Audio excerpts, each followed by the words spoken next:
The heck is going on, Sales Nation? Andrew here with the second episode of the podcast, although the first was a introduction. So we can call this the first episode if we want to. So today I want to talk about how important it is that you do this one super easy thing when you're making calls, and that is record your calls. Now, let me break this down and stay with me for a second.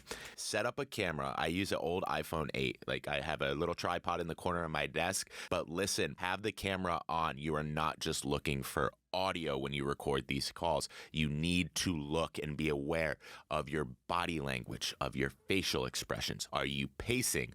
Are you using your hands when you speak? It doesn't matter that they can't see you. The problem is, guys, if you look frustrated, that comes across in your tonality. If you're pacing back and forth, you're probably sounding a little impatient. If you're not standing when you're making your calls, you're probably sounding a little less confident than you could if you were standing. So that's takeaway number one, guys. Make sure that camera is trained on you, because you need to be looking at your facial expressions, at your body language, at your hands, at your methodologies. Like, what are you doing? Are you staring out your window? Then you're probably not that engaged in the conversation. So that's very important. The second thing I would say, guys, is listen to the audio as well, obviously, but see where you can improve. Did they make a discount request? Were you not able to overcome that hurdle? Did they ask a question that you didn't know the answer to? Well, let's learn the answer to that now so that never happens again. So that's just something to keep in mind when you're doing your calls. What I do personally is I try to record 3 a day. And the reason it's 3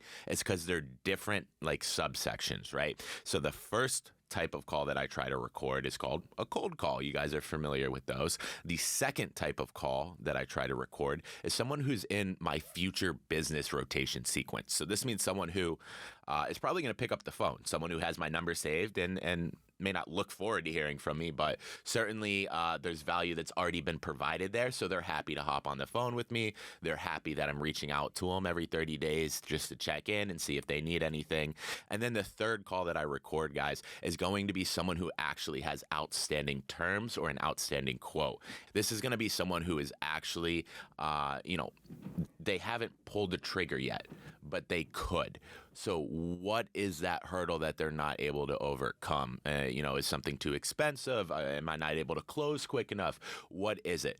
The reason I record these 3 types of calls, 3 different subsections, all of those calls are going to go completely different. So what I'm able to pick, when I'm able to pick out when I'm listening back and watching back my recording, is I'm able to see what I did wrong in all 3 of those scenarios, and I'm able to course correct the next call that I have in my sequence. So that's it, guys. That's it for today. I highly, highly, highly recommend recording your calls, and I really hope there's some value there in actually watching yourself. We're on episode 2. Have a good rest of your week, guys, and remember, stay confident and stay consistent, all right? Thank you so much for listening, Andrew.